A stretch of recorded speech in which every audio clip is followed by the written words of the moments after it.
All right.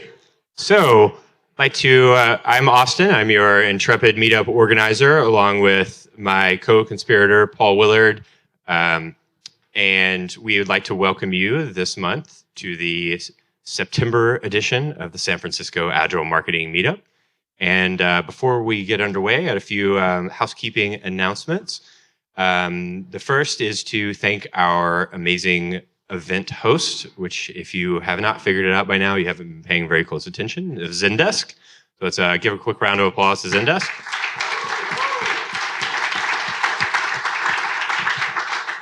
Zendesk makes awesome customer service software. I hope you know that already. And if you are an excellent marketer and are looking for a new gig, Zendesk has a lot of open positions that they're looking to fill. And I know there's some Zendesk marketing people here. Could you raise your hand? There's one in the green shirt. There's two right there. So if you are one, awesome at marketing, and two, looking for a new gig, you should come talk to these Zendesk folks because they're looking for great people. Next, we need to thank our very important beer and wine sponsor, which is Accel Partners. And Accel Partners has backed some really awesome companies like Facebook. And if you have an awesome company, they would be great folks to talk to. Lastly, but not least, I want to thank our pizza sponsor, which is Artist Ventures. And I promised Artist I would give a quick shout out to one of their portfolio companies called Chef's Feed. If you like food, Chef's Feed is an awesome way to learn more about all the awesome restaurants in your area and keep up with the chefs. And this isn't a plug trying to get you to download the app. It's really a plug because they're looking for a mobile user acquisition or growth marketer. So if you are a more consumer-focused growth marketer looking for a new gig, there's a Chef's Feed per Sandy. Will you raise your hand? Sandy from Chef's Feed's here. So you should go talk to him. So if you're on enterprise, SaaS, awesome. Go talk to Zendesk. Consumer, mobile, go talk to Chef's Feed. Oh, and lastly, I want to thank Subtraction Capital, who supplies us with Paul Willard.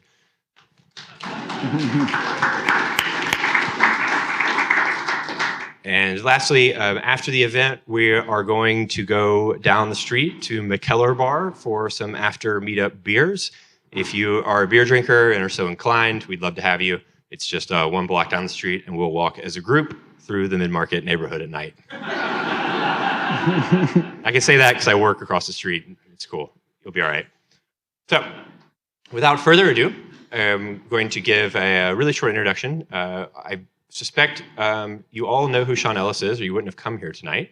But if you don't, you know that Sean has held key growth and marketing positions at some awesome companies like Eventbrite, Dropbox, Lookout, and he also runs GrowthHackers.com and is the CEO of Qualaroo. Did I say that right? Yeah, Qualaroo. It's an awesome service for collecting feedback from users, which is obviously important for growth and iterating on your product. So without further ado, I'm going to turn it over to Sean.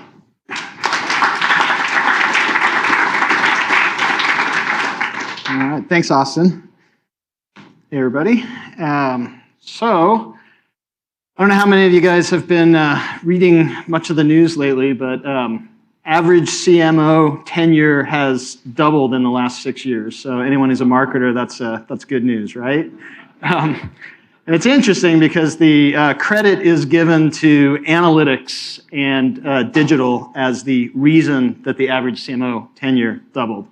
What I find surprising, though, is that I remember a few years ago that metrics was blamed as the reason that the average CMO tenure dropped substantially. So like around 2000, I remember seeing in Ad Age specifically that average CMO was sticking around for about 18 months in a company. And it makes sense when you actually think about it, but at first it looks like it's conflicting itself. But when you think about it, the CMOs who first had to deal with data, who were kind of the Don Draper type people of the world, used to be able to just ask for more ice and be creative and not really have a whole lot of accountability. But in like around 2000, and as more analytics, particularly around digital, came in, they suddenly had a lot of accountability. And so some people kind of hid from that accountability, and at the time I competed against a lot of those people. So it was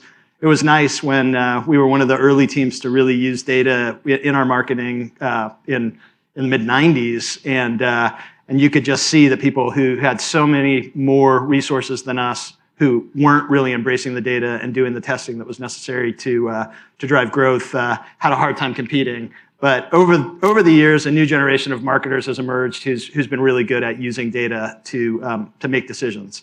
So that's good news in a sense, but I actually think that the CMO kind of length of employment is about to drop substantially. And the reason being is, let's see that quick drop there. The reason being is that cuts were easy to make. Essentially, cutting where you're wasting money is a really easy thing to do. It doesn't require very much organizational change. But in a world when the marketing channels are emerging and dying in a shorter cycle than the typical marketing plan, you have to rethink everything. You have to rethink how the team manages growth, how the process for managing growth, just everything. And so this is just a sample, but even within those channels, take Facebook, for example. Facebook as a free organic channel has died, but Facebook as a place to spend money effectively, I would say is still an emerging channel. So it's even within channels, the rules change and how you tap into those change. And so a lot of what I'm going to talk about today is really looking at what is that right organization, what is that right process, what's the right approach to really be successful with growth in a time when the marketing landscape is so volatile in what's going to work and what's not going to work. But before that, I'll give you a little bit more context on my background. So I spent 10 years, as I said, in the mid-90s was when I started doing online marketing, and spent 10 years in running marketing from kind of customer zero through IPO filings with a couple of companies. And the good part about that is that I got to see in the early days when there's not a whole lot of noise and you can really start to see what works and what doesn't work, and there's almost a cleanly, like just a clean landscape to market on, which is nice in the early days.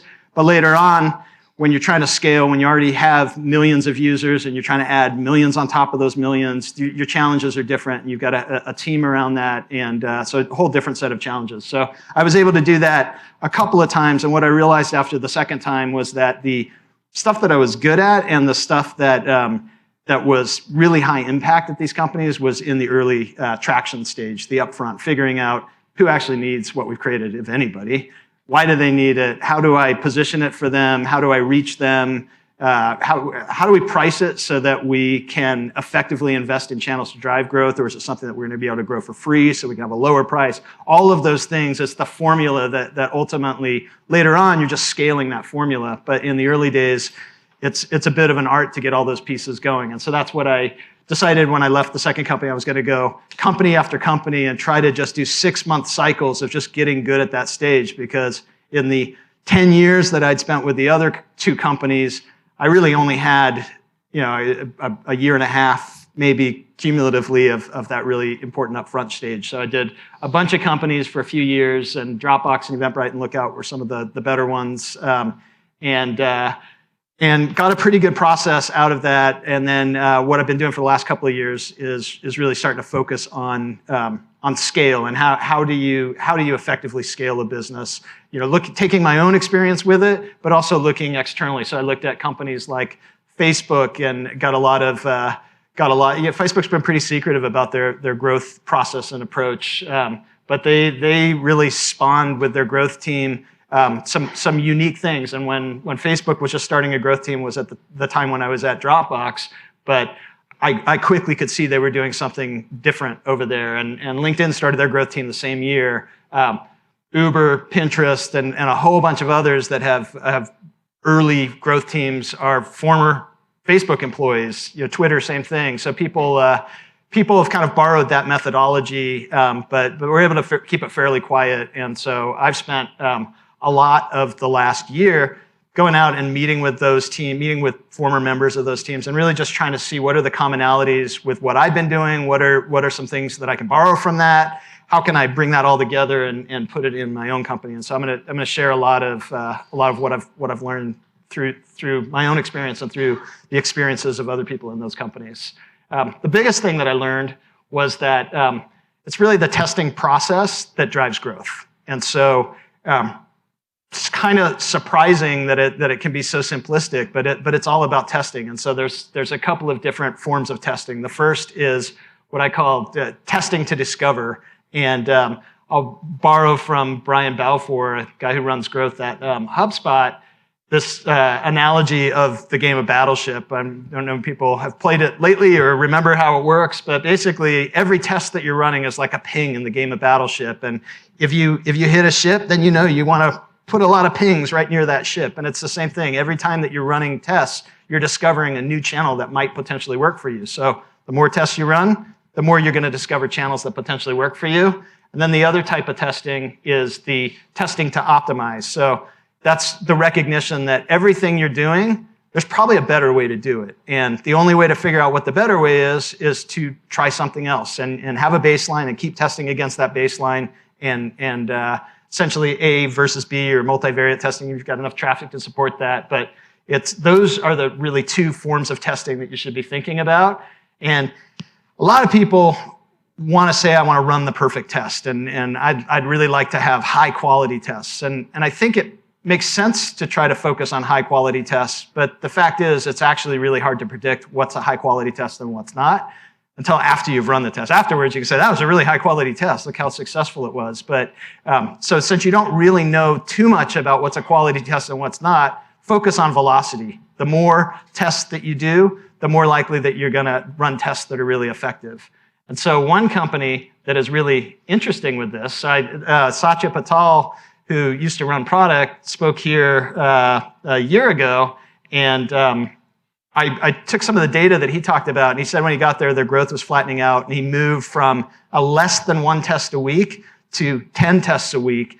And he didn't really talk about anything beyond just our growth improved, but I mapped the timing that he talked about against the published growth rate of unique users in Twitter, and you can definitely see that when they moved to 10 tests per week, their growth that was flattening out took a steep turn upward. So velocity of testing is really important. So when you start managing the velocity of testing, high velocity of testing, it requires a lot of changes in the organization. So as I talked about, kind of the annual marketing plan maybe isn't as relevant as it used to be. If you're trying to figure out what I'm going to do for the course of a year, that's pretty tough. So I do think you don't want to necessarily only test all the time and not take stock of things. So I do think that there's some things that are important on a quarterly basis.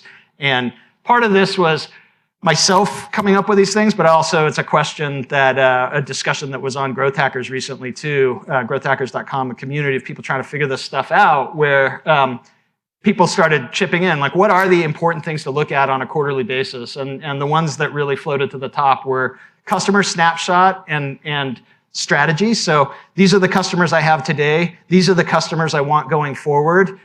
If I'm going to get these customers going forward, what am I going to need to do to be able to get those customers? So is there some features that we're going to need to add to the product? Is there a different type of positioning? Is there a different pricing plan for those guys? Or is it we're primed to just move into there? What are the right channels to get to them? Also, right now with my existing customers, what are the channels that are working, and what's the trend on them? Are those channels growing, or are those channels starting to taper off? So if you remember the slide that I showed, that I actually borrowed from James Currier, of all these channels emerging and dying really quickly, it becomes really important to monitor how quickly are my channels dying. And so what you're really trying to do is replace channels faster than you're losing channels. And so that testing is how you discover which channels are going to work. And just like you want to replace users who churn out of a system, if you're losing 1,000 people a month and you're gaining 1,000 people a month, if you're a SaaS business, your growth rate is 0. So that's one piece. You need to be able to retain users on a product, but you need to also be able to retain the source of users, and that's the problem when the source of users is dropping off. So channel trends is really important. And then competition. It's frankly a lot easier to launch a business today than it was 5 years ago. It's with things like AWS, with whatever it might be, it's just a lot quicker. All the lean startup stuff. There's a lot of people launching minimum viable products. I can tell you that with our Qualaroo product, we we see a new competitor every single week pop up. They're not necessarily competitors that are challenging us, but we have to pay attention because some of them they bundle a bunch of features differently at a quarter of the price of what we're charging. There can be so many different things that you need to pay attention to, and you need to be able to position against that. So you want to understand what your competition looks like, what changes have happened, what tactics they're using. If they're using some tactics that you haven't seen them using before, those are great tactics to go out and test for yourself. So being able to pay attention to how they seem to be growing are some of the early things that you should be testing. On a weekly basis, that's where you want to be doing lots of testing. So it's really across all vectors of growth. I think marketing traditionally has looked primarily at acquisition, but I mentioned our Qualaroo business. Most of our growth in Qualaroo has not been in new acquisition channels. It's been on the revenue line there. We've come up with different pricing packages and putting together that pricing, we've significantly increased our overall MRR growth rate, but it's primarily been on pricing packages. Our net customer base hasn't grown that much. But acquisition obviously is a natural area. Activation, so if you can double your conversion rate of people who hit your website, that's obviously very impactful for growth. Retention, if you can keep people, you can't grow if you can't keep people, so there's a lot of testing that you're going to want to do on the retention level. Referral revenue and resurrection all make sense as areas where you want to bucket lots of tests. When you're running the testing, basically the more tests that you do, the more discovery you're going to be able to do, so new things that are going to work, the more optimization that you're going to be driving. And I really like to think of like a high-tempo offense. If anybody follows football, the whole idea in Oregon is Oregon Ducks are kind of one of the best known of recent years of high-tempo offenses. And they're exciting to watch because when you see just the first kind of 10, 20 plays in a game, you get overwhelmed just watching. Imagine being on the defense, that they're running play after play, and they're figuring out where the weaknesses are in that defense. And it's this tempo where they don't go and huddle up, they just get back on the line. If they score a touchdown, they don't go kick 2 points, or kick an extra point, they go for 2 points. It just keeps you on your heels. And so it's with that tempo of testing that you really want to execute. And that requires just a very different approach to growth when you're trying to test at that kind of a tempo. So the two things that matter a lot are the team and the process. So what is the team that manages that growth, and what is the process for driving that growth? And if you get the team right and you get the process right, you're likely going to be able to drive a high velocity of tests. And as I showed you with Twitter, a high velocity of tests is the biggest factor in being able to accelerate your growth rate. So let's look at team first. It's really easy to say, or it's easy to say, hard to do, that I'm going to go build a growth team. And the fact is, you got to get organizational buy-in to build a growth team. You got to figure out what roles do I actually need. You got to go out and recruit those roles. If you decide you're going to build a growth team, the likelihood that you're actually executing a growth process within the next 6 months is almost zero. It's just a very slow process. So my recommendation is, don't go out and hire a growth team. Appoint a growth master. Appoint somebody with some product management background, but start with one person. Start with a PM of growth, and start to execute and try to hit a weekly tempo goal of 2 tests a week, 3 tests a week, whatever you're trying to hit, and figure out when you're not hitting that goal, what is preventing you from hitting that? Oh, we couldn't get access to a designer. We couldn't get access to an engineer. Start to fill in more dedicated heads to be able to hit that testing goal, but then you're doing it in a responsive way that's moving you forward, as opposed to trying to predict all the people you're going to need to be able to build this machine. So just a good way to get started. When you're running pings, when you're running tests, discovery tests out in various channels, if you don't have the skills internally to effectively try to execute within that channel, don't go hire somebody full-time, because what if that channel doesn't work for you? What if it turns out to not be relevant for your business? Bring in a specialist, somebody who can just be a contractor, and you do your research, try to get somebody who's good. But even if you have to pay them twice as much for a month or two to work that channel, that's a lot better than finding out that it's not good, having to fire them, or retrain them for something else, and you're paying a premium for that channel knowledge. It's just a lot better to explore it with a kind of temporary contractor. So along those lines, I actually just read an article that the average marketing team today, only 1% of marketing teams have more than 50% of their team as contractors. But within the next 18 months, this was an Ad Age article that predicted that there will be 30% of teams with more than half their company being contract specialists. So it's moving in that direction. You just want to make sure that you move there probably more quickly than other people. Process is the hardest part of this and the most important part. Just because process is if you don't execute with the right process, you're gonna have a really hard time being successful. This is a similar process to what you're going to see with any of the really effective growth teams. They may call it different things, but there's basically ideation, what I call unbridled ideation. You want to build a really big backlog of ideas. There's prioritizing your backlog. You want to make sure that you're identifying which of those ideas are worth running week to week. Launch tests. So when I'm saying you want to run 2 to 3 tests a week, whatever your goal might be, it's not launch, finish, analyze, but it's get them out in the wild and let them run as long as they need to run to get an accurate result back if that's going to work for you or not, and then capture the learning. The whole reason that you're doing this testing is to learn, and as you do this, as you capture the learning, so on my team, the person who's the analyst has entered more ideas into our backlog than anyone else because he's living in the data. Yep.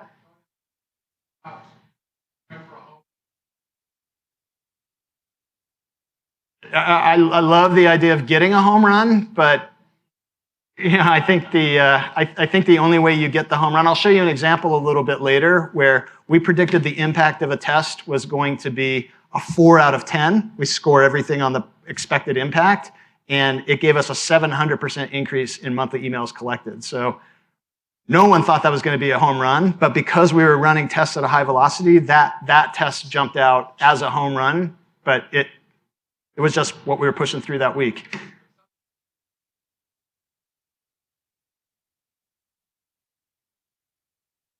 Yeah, and so sometimes we have big tests that we're planning internally, but we think about if there's 3 parts of a test, how do we break it down so that we're testing each of those pieces, and then if they don't work by themselves, then test the whole thing as a batch in a different week and see if the whole system works. But it's about figuring out how to right-size it to get it out in the week.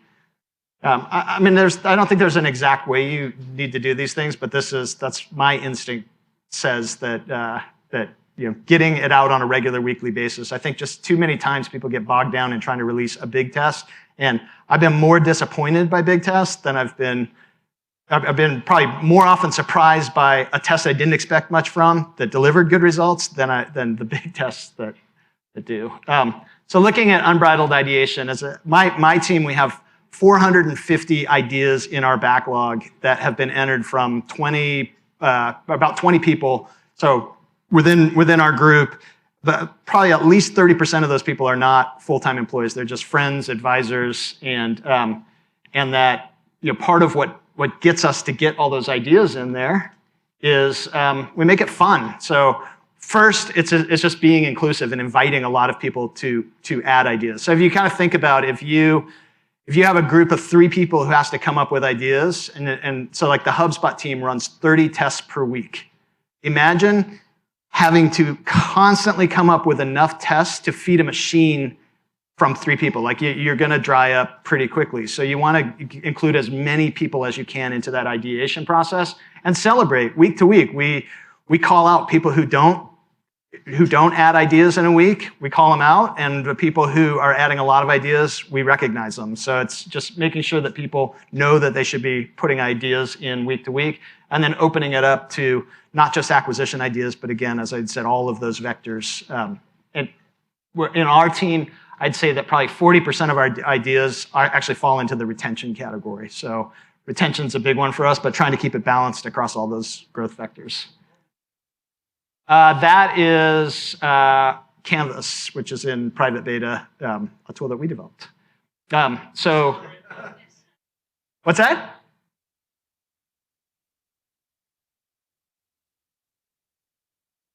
So, I'm not sure if you could see it on here. it actually showed the number of tests that were run for that person, because if their idea wasn't run, then the chances that they got a win on that idea is pretty low. So pure number of ideas that went in, actual tests run, and then wins. And so you start to see there's not a ton of patterns around it that actually, I think I have the best win rate, but it's tiny compared to other people. And I contrast that to previous companies that I've been at where I felt all the pressure to come up with the ideas to grow the business. Everybody else was sort of executing, but now I don't feel like I have a lot of pressure to come up with the ideas. I feel like as much of my work should be looking in the 450 ideas in our backlog to figure out the ones that make sense to run each week. So part of the ideas themselves is to actually do a pretty formal experiment doc around the idea. So include things like any research that suggests why it's a good idea. So if like for example with our GrowthHackers community, we get a ton of growth from Twitter right now, and we didn't just randomly go into Twitter. We first asked our users of Facebook, Twitter, LinkedIn, give them a whole bunch of different places. Where are you most likely to find growth and marketing related articles and content? And by far the answer was Twitter. So we've been focused on that channel. So having some research can help direct you in where you should be focused. A clear hypothesis. That's the biggest challenge. When somebody enters an idea in, sometimes we look at it like, so that what? Like, it's an idea that basically has no sort of logic behind it. Do this so that you can move this metric, and here's why I think it's going to move this metric. With that little bit of logic, makes it much more actionable to run the idea, to know what you're trying to achieve with the idea. So on the implementation, it's going to be better implementation, but also then to run the analysis to know if it's successful. Target lever, so which of the R steps is it focused on? And then we score each idea. I already talked about impact, how we score on a scale of 1 to 10. Best scenario, how impactful can this thing be if we run it? Like, so if it's, say it's an idea for an A/B testing idea on a landing page that only gets 1% of the traffic, that's not going to move the needle very much if it's a successful idea. But if it's let's say it's a referral idea, and if we can get this thing to have a viral factor above 1, then this thing could be really big. And maybe the chances are low, but at least you've got the upside in that idea. So impact is really important. Confidence, again, is there data that supports this, or is it a total guess? It's okay if it's a total guess, but your confidence score is going to be a little bit lower. And then ease. If you have something that is potentially really high impact and super easy to test versus something that's the home run, really high impact, but maybe is going to bog down development for a month, I would rather run the easy idea and get 10 tests in versus 1 test that may or may not be successful. So that sort of scoring makes it much easier to decide what you're going to test. Yep. So right now what we have is anyone can enter the ideas in. And then as our growth team, we're going in, one person from the growth team will go and put that score, and then in a weekly growth meeting, which I'll get to in a minute, we'll a lot of times, so we made like a couple adjustments in our growth meeting this past week, and like, oh no, this is not nearly as easy as we originally thought. Yeah. I have a few in the back, I'll show you.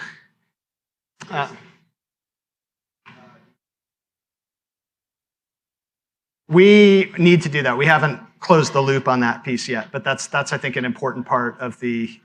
What we are looking at more now is if we said we were going to launch 5 ideas in a week and we only launched 1, we spent a lot of time figuring out where did the system break down. But we're spending less time in saying, oh, this was a 3 effort, but we guessed it as a 3 effort, but it was a 1 effort or. And then prioritizing the nominations. So what we do before we go into a growth meeting, basically our growth master, our product manager of growth, will communicate out. Like we have on growthhackers.com a lot of times AMAs with pretty high profile people. And so as we had a bunch of these coming up, we thought let's focus on a bunch of experiments around those AMAs. This is a really good focus area for us. And so that's communicated externally. So that drove both more ideas around the AMAs. So a lot of people then would go out and study other people that are doing AMAs. We also have an Ask GH where you're like asking the community a question, and that looks a lot more like Quora. So then we'll go and study Quora for if that's the focus area. But basically, focus area means that we're going to be able to build some good ideas in that area and also drive nominations in that area. So our growth team, basically each person on our growth team nominates 2 ideas per week going into the growth meeting. And usually we're going to end up teeing up about 3 tests. So about a third of those will be teed up, but where each person is going to really go and try to champion an idea. Question in the back?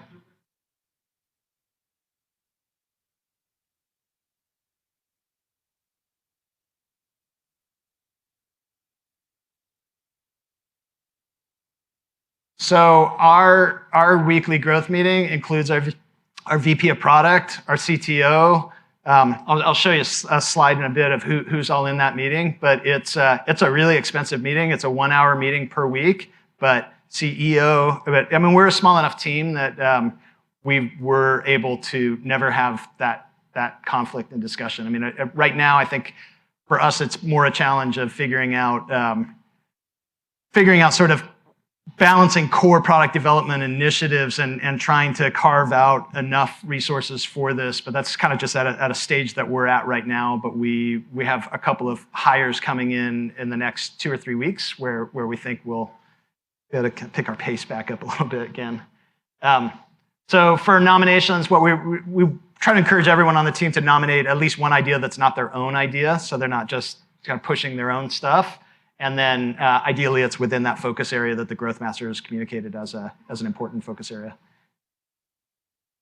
So part of the benefit in looking at ICE, so you can do this in spreadsheets, wherever you're doing, but if you essentially tee up every idea and then you start to be able to sort by things like, what is the impact score, what is the ease score, what is the confidence score, then you can start to see, so like here, I think the 4th one down has the best balance across each of those. But a lot of times what we'll say is, hey guys, let's try to nominate ideas that are 8s, 9s, or 10s on the ease, because we're really tight on resources right now. So we might not even pay that much attention to the impact score because it's a pretty hard prediction to make anyway. The easiest prediction is the how easy it is to implement the test. But this helps you to be able to figure out which test to actually nominate, and then our weekly growth meeting is where we actually choose the test that we're going to run that week. And so it's a big discussion around that. Yep. It's just the average of you can 10. Yeah, likes are not calculated in our score, but each person has their own nomination process on how they're deciding what to nominate. So like we've got all the ideas tagged up as well. So if somebody feels like, we want to do more in Twitter, or we want to do more around email marketing, they'll bring up only the email marketing related ideas, and then they'll score by ICE, and then maybe they'll look at, 3 other people also like this idea. And so you're kind of looking at the various signals, and week to week it changes as you learn more from the previous weeks. Like let's do another set of tests in this area. Another question there? Yeah.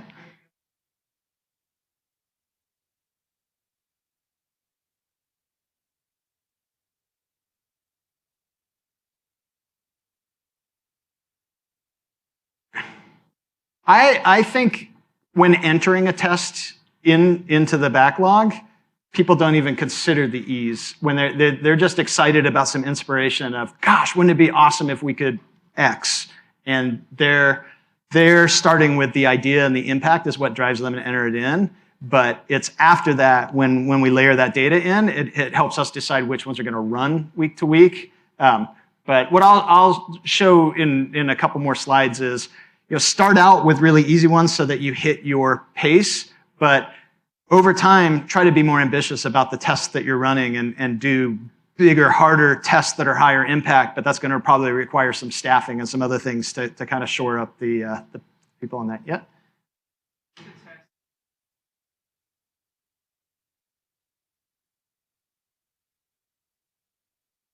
So what we, it's all kind of coming ahead, but I'm glad you guys are asking. It shows there's an interest in what's going to be on the next few slides. So each test is assigned to a project manager, and that project manager goes through and does that refinement and actually shares some credit in the success of that test. They're kind of somebody, generally we're saying who's passionate about this test. Sometimes it's the original test creator, sometimes it's someone else, but we generally want to assign it to someone who's actually excited about that test and is going to try to push it to success.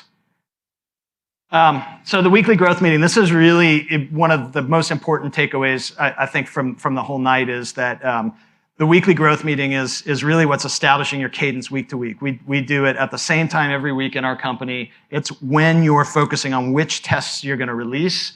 And you're basically, there's no brainstorming in this meeting. There's no, oh, wouldn't it be cool if we did this? Because that's such a rat hole that could turn into a 5-hour meeting. This is really, the rest of the week is for figuring out which, all that brainstorming and trying to build up good tests. And we'll sometimes get started and say, oh, let's schedule some time afterwards to riff on this idea a bit. But in this meeting, we're really strict. I'll show you our schedule in a second of it's down to the minute of what we're focused on each part. And it's about figuring out what tests we're going to release and then constantly optimizing the process to make sure that we hit our testing goal. And so when you decide how many tests you're going to release, if you try to follow this process, my recommendation is start small. So don't come out of the gate and say, we're going to run 10 tests a week, because you're probably going to fail. But if you start with just a couple of tests a week, and then you right size it. So that's where I was saying start with little ones. Just don't try to boil the ocean. Just get the rhythm of tests going out, and you're going to be surprised. Some of those are going to hit, because especially in the beginning, it's generally the bar is pretty low on it. So get the tests out, then move to more ambitious tests. If you're hitting the 2, then you know that you can try to do a bigger test, and then finally increase that weekly test target as you've hit the 2 consistently. Let's move it to 3. Let's move it to 4, and I think you're going to see growth move with that. So basically, this is where I was saying you want to assign each test to a project manager, and you also want to communicate the test releases. So if a test goes live and people don't know it, that's when a lot of times it can be, there can be kind of conflicting tests, and if numbers start to look funky, you want people to know what's going on. So you just want to make sure that you're really transparent around what's been pushed kind of throughout the course of the week. We announce it over Slack in our company so that everybody knows. A new test got pushed live, everyone is notified over Slack. And then capture learning is the final part. So that's the whole purpose of doing this, is to keep learning. The more tests you run, the more learning you get. As you get that learning, that's going to lead to better tests. You want to communicate that learning and make it accessible to everybody across the company. And what we do is we actually really write up a case study around the tests. Key lesson learned. Why do we think it worked? And try to make it so that it's a part of the knowledge. So one of the benefits, I had a guy on my team.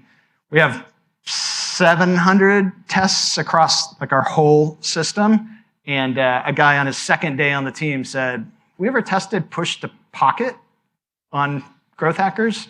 And we hadn't, and he was able to, because he had access to everything that's ever been tested or in backlog, he was able to give us a new, fresh idea. And so I know myself, I'm sure a lot of you have experienced this, when you go into a company and you are excited and you start throwing test ideas out there. Oh, we tested that. By the 3rd time, you're like, forget you people, I'm not going to give you any ideas.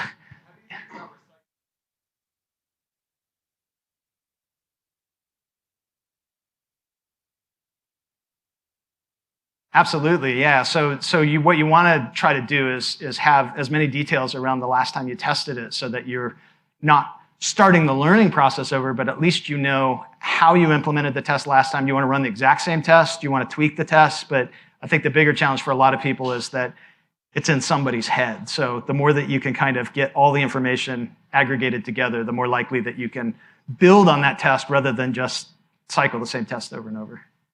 Yeah. Yeah, it's just significance, so we'll run it as long as it's not just significance, but it's also trying to balance so that's running over the course of a whole week, for example, or so that we don't started on Monday, ended on Tuesday, only to find out that Tuesday is the day when we send out our weekly newsletter, and that our numbers are completely different. So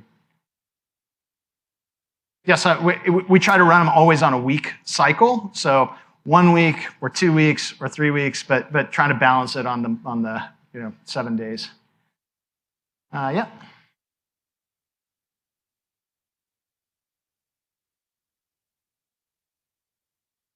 The way that people do it today is either in Trello, or probably the most common especially for the companies that have been doing testing for a long time, it'll be spreadsheets connected to Google Docs and just putting it all together. And that's part of the problem we're trying to solve with Canvas. But again, it's the process. It's not the product. So get the process, get the team, and then what you're managing the process with is very secondary to executing the process. So this is an example of what our weekly growth agenda looks like. And down below, I put who actually attends our weekly growth meeting. And so as I said, it's an expensive meeting, and it's one that there's just not a lot of sitting around. We want to make sure that every minute counts in that meeting. So first 15 minutes, we're going through our KPIs. What's our overall goal? What do we think is contributing to that goal? If something's trending down, why is that trending down? Is a certain channel not contributing anymore that used to contribute? Something broken? But this is sort of our take stock moment. Review of last week's. That's sort of kind of borrowed from the Agile methodology and development. It's our retrospective of just figuring out, if we did not hit our objective of released tests, why didn't we hit it? Where did it break down? Did the designer get really busy on a core product? Do we need to, if that's the case, do we need to go out and hire another designer? Do we need to reprioritize that person's time? Same thing with analysts. Like we got a really fat queue of tests to be analyzed right now, and so we know we've got to add some analyst skills. So I said we got a couple people starting on our team in the next couple of weeks, and one of them is going to be very focused on analysis. Key lessons learned. So this is where our analyst shares any of the new projects that were moved into the knowledge base, or new tests that were moved into the knowledge base. What did we learn from that test? And being able to communicate it with the team so that everybody's getting smarter week to week. Then we're picking the tests for the future week, and just do a quick check of our idea backlog and make sure that it's growing, hopefully at a faster pace than we're able to run tests, and not because we're not running tests. How many of them are that aren't? So we get ideas from every one of those people, and they probably account for 70% of our ideas. So I'm going to show you a couple examples of tests and sort of how we double down on it. But this is the one I was talking about earlier, where we simply took this ugly little email collector that was sitting at the bottom of the page and moved it to the top. The person who put it in there is like, I don't think it's going to be a big successful test. He put a 4 impact score on it, but got a 700% increase in emails collected. So based on that information, based on that learning, we came up with a couple of double down tests. One was to add an optional step 2. Once you enter your email address to get the weekly top email, or weekly top post, give them a prompt to complete registration so they can actively participate in the community and vote on things and comment on things. So that was one test. And then the other was, as I said, it was a pretty ugly little email designer. We didn't think a whole lot about copy. We didn't think a whole lot about the design on it. So let's try to refine the text a bit and put an actual designer on it. So the 2 tests, this is the one where we got a 22% boost in our signups with this little prompt. You're one step away from the full GrowthHackers experience, and some benefits around that. This got people, and for us, it's really important. So getting an email, signing up for our weekly email, brings people back to the site to consume content. This turns people into content creators and content interactors, and so they're going to be voting and commenting. So this 22% boost gets the flywheel of everything else moving. So that's really important.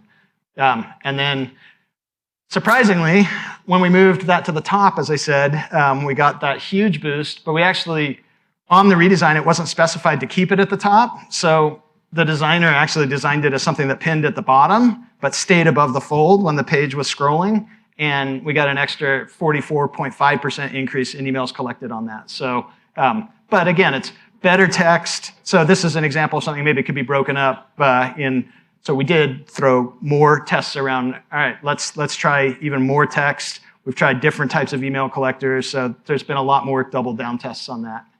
So then this is kind of in aggregate what happened. So we didn't start running 3 tests per week until about January. And part of it was my frustration as CEO. I've got a couple of different companies, or a couple of different parts of the company that are really separate. I stretched a lot, and so I was basically just telling the team, run more tests. And that was not enough to get them to actually run a lot of tests. It was like, okay, yeah, we'll run more tests. But when I said, all right, I don't care what tests you run, 3 per week. Just find a way to hit 3 per week. We didn't say, let's put a growth process in place. We didn't say, we're going to need to hire these people to run 3 per week. We just said, 3 per week, find a way to get it done. And you can see immediately we took the turn, and growth was super steep right away. So everybody's always looking for the silver bullet in the growth hacking and all of that, but there is no silver bullet. I think that's pretty obvious for most people by now, but I do think that the right team, the right process, lots of testing, being super systematic and learning from that testing is about the closest thing you're going to get to a silver bullet. Any question?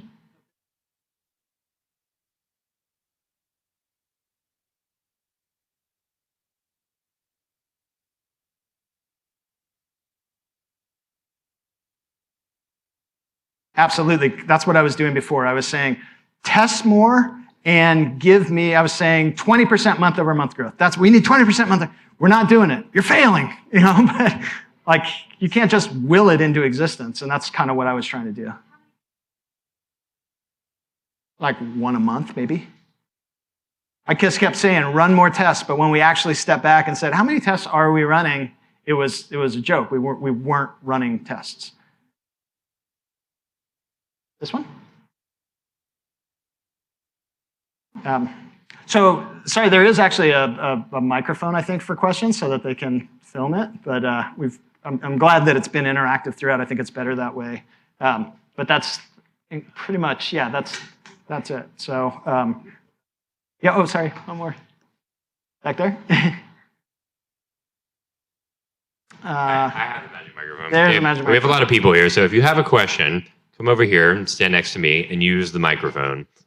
We can get it for the tape for all those watching at home. Hi, this is a little bit from the beginning. Thanks, first of all, that was really great. I'm a follower on Twitter and I've always wanted to meet you, so I'm very excited to be here. The question was about your marketing channels. That slide that you showed in the very beginning, I think it was slide number 2. It showed up until 2013, but it showed email dropping down. And it seems everyone's talking about emails coming back. And so Right. I think that chart ended at 2013. What are your feelings about 2014, 2015 and beyond as far as email? Because that's kind of where I'm putting a lot of my resources. Yeah, we're putting a lot in email as well. So I think, to me, that was more illustrative of what's going on. That was a chart that James Currier put together. But I think it's, if anything, I think a lot of channels have shrunk. But what you see with email is what's the bounce exchange? Those guys. So that would be an example of within email, the bounce exchange tactic was awesome. I think it's getting stale now. I think we'll kill babies if you don't put your email address in here. It's just like kind of gone over the top or whatever their very aggressive language is. Tactics also wear down over time. So email, I think, is still big, but how you collect those email addresses, what you do with those email addresses, I think people are getting smarter about segmenting email lists. So being successful within a channel is, I think, where a lot of the evolution needs to happen. I'm using Mailchimp. Is there a better solution as far as segmenting and? Mailchimp's great. We use Mailchimp, but I think the thing is, and again with optimization, that the philosophy that everything I'm doing can be done way better. The recognition that in email in particular, if you take some of the marketing automation solutions that are out there, you can do campaigns based on where someone has gotten to in your conversion funnel. You can feed a whole program of content to them. You can do trigger-based emails based on a set of actions that people are doing. And then much more segmenting on the lists. There's for each business is going to be different on what's successful, but I think email as a channel is a great channel that people should be testing a lot for most businesses. But it's how you squeeze the most out of email is all the sets of tests that you do within email. Yeah, I'm doing it a lot and I actually hate it. And so I know you talked about hiring a contractor. Could you recommend somebody who's really good at email management? Or maybe somebody in the audience can. Yeah, I mean, there's a ton of good content on it. All of the marketing automation companies are constantly pumping out content. I mean, that's one thing that you'll find is that any of the marketing tech companies, they market themselves through content. So they're constantly educating the market on why something is needed, kind of like what I'm doing. But you have a bet on a better way to do things, and it requires generally a different way to execute, and then the product supports that. So that's where I would say is like focus on who's writing the content for the email providers, the marketing automation providers, and you'll find a lot of the good specialists. Okay, great, thanks. Hi. You mentioned all the fast iterations, and so therefore it's very easy to understand how you send mails and you take a measure of the click-through or the number of people that fill something in. But how do you do this for retention or market share or other metrics that have a slower tendency of evolving?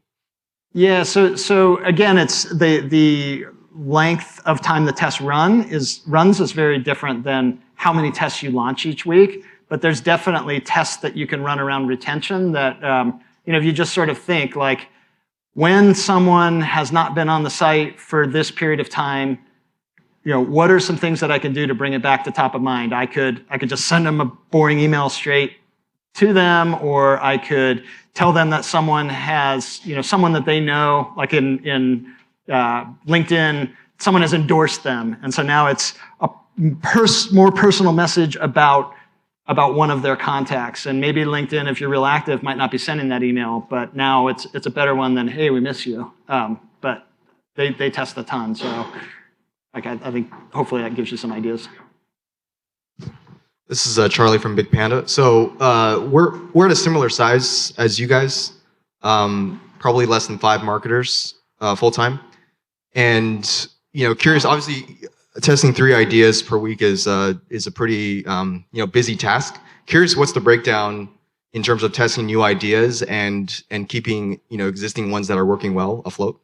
Yeah, so one of the best companies that I've seen who I've been engaged with a lot in the last 3 or 4 months, a company called 2020 out of LA.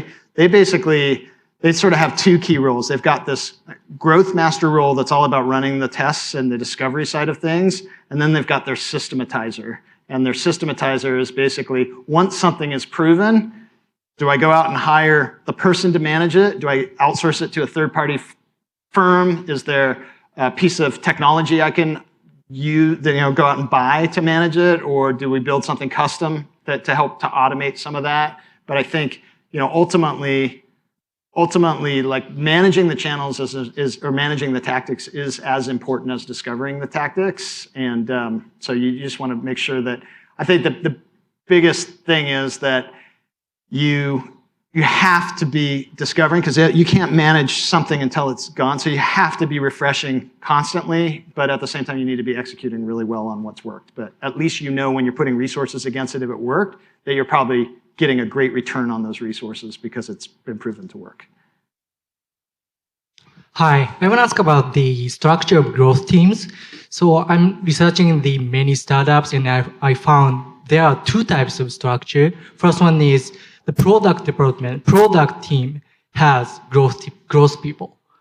This means growth team reports to VP product. And the second one is the growth team independently works from the product department. So do you have any take or opinion on these structure models? I've seen it work multiple ways, and you have some companies that have like a growth team and a marketing team that's separate. Would be another example. But to me, I think it's if you focus on the tests that are being released, I've seen some companies where it's completely matrixed, and so it's across all organizations that come together to form the growth team. And in a smaller company, you sort of have to do that. But then, in Uber, they have their marketing team reporting up to their head of growth, for example. I think that the most common is probably an autonomous growth team that sits within a product organization is probably the best. And I think over time that marketing and growth start to get merged more into one, and it's got much deeper hooks into the product, because that's where a lot of the most powerful growth levers are going to be in product. So if I had to choose one home or the other, I would always choose product, just because it's going to give you access to the big impactful experiments. Hi, thank you for your talk. I had 2 questions. The first in regards to measuring the results of the test. So what methodologies or tools do you use to measure the results in order to prioritize and execute on those tests?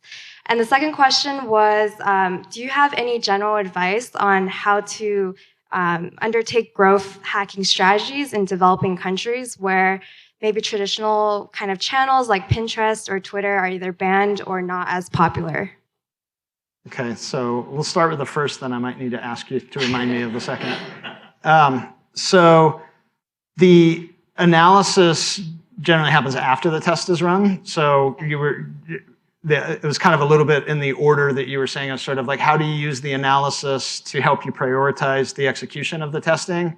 So for me, it's pretty light on the upfront when you're deciding which tests to run, because you don't have a lot of data. Most of it's just an idea. Hopefully the person who submitted the idea has some results up front. If it's a premise, like we did one with GrowthHackers, which was an idea that came from one of our engineers who hadn't previously been involved with growth, and it was to include something called O-embed. And with O-embed, it meant that people who were submitting YouTube videos or slide shares were being sent off the site, but it was a small tweak that would allow, when people submitted those, that content would be pulled directly in the site. Then we would host the discussion about it and drive sort of more community around it.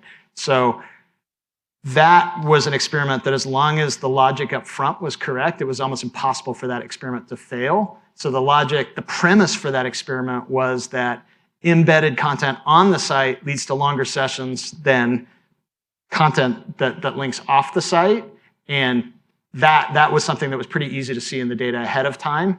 So that meant that this new O-embed implementation meant that every action that previously people were doing as they were submitting those now resulted in longer sessions. So basically required no new action from users to drive longer sessions. So like just the logic of that. So that's an example of where you could do a lot of analysis up front that would tell you it's like a guaranteed win.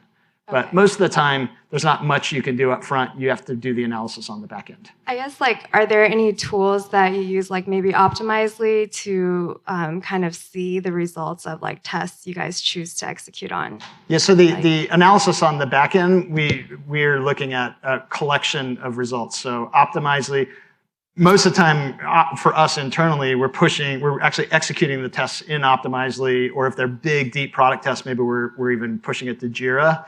But on the back end, when the analysis is being run, you'll often see the Optimizely report, maybe some Google Analytics even in there, Kissmetrics for some much deeper cohort funnel tracking around the impact of it. But it's really the analyst who's trying to have the most accurate picture of the result of that test without, they could go down, and we suffer from this, to where it's like you could run 6 months of analysis on a test. So it's a little bit of just triage and balancing and making sure that you sort of say, okay, if I get to the end of my analysis queue, this one's maybe a 7 out of 10 in terms of confidence on my analysis. Let me come back and do that one. But our analyst is still kind of getting his feet around, or his head around that. And then you had another question as well? Yeah, sorry. To the question of how do you usually entail do you have any general advice for growth hacking in emerging markets? Yeah, so I think you said they may not be using Pinterest in an emerging market, or they may not be using, to me, that's the beauty, is that this process, this testing process, is not channel dependent. It's having people in market tell you what you should be trying to do. So I would at least have some local people on the team that are coming up with ideas. But to me, it's more about training them to make sure they have a clear hypothesis, make sure that they're tapping into any of the data that you already have around where people might be coming from, or qualitative research that you've done that suggests that they're not signing up when they hit your install page because you don't have a privacy policy on it. Like if you have some data that says that, then that's a really easy test to run. So if you run an exit survey on a page, why didn't you convert here? Someone who fills in that information, a lot of times is going to give you ideas for an A/B test that's going to be a lot more successful than just like a random guess. Got it. Thank you. Sure. All right, last question. Sean, do you ever have situations where the tests interact with each other, and how do you separate out the impact of one test from the others that are being run? Yeah, that's a good question, and particularly if you're pushing through a lot each week, and then you've got a lot that are still in kind of running, waiting for the results to come back. It's maybe it's got another week or two. You could easily have 10 tests running at the same time, 20 tests running at the same time, and so you definitely want to be careful not to be running a bunch of tests on the same page if you're doing A/B testing. One of the benefits of A/B testing, though, is that if you're running a test in the funnel and you're running you're testing a new channel, that channel will be equally distributed between the tests. So versus in the past, if you were just kind of testing for impact, you could get a false negative if you were like, well, last week our conversion rate was this, and this week our conversion rate is this, but you might just have a whole different qualified user coming in through the funnel. So you definitely want to be considerate of tests that will conflict with each other. And probably the most important piece is you don't want to pile them up at the same level in the funnel. But if anybody has any additional thoughts on top of that, that's I think we're all going to go to a bar, or a lot of people afterwards. So some good conversation around that. Let's have a big thanks to Sean for dropping some great knowledge again.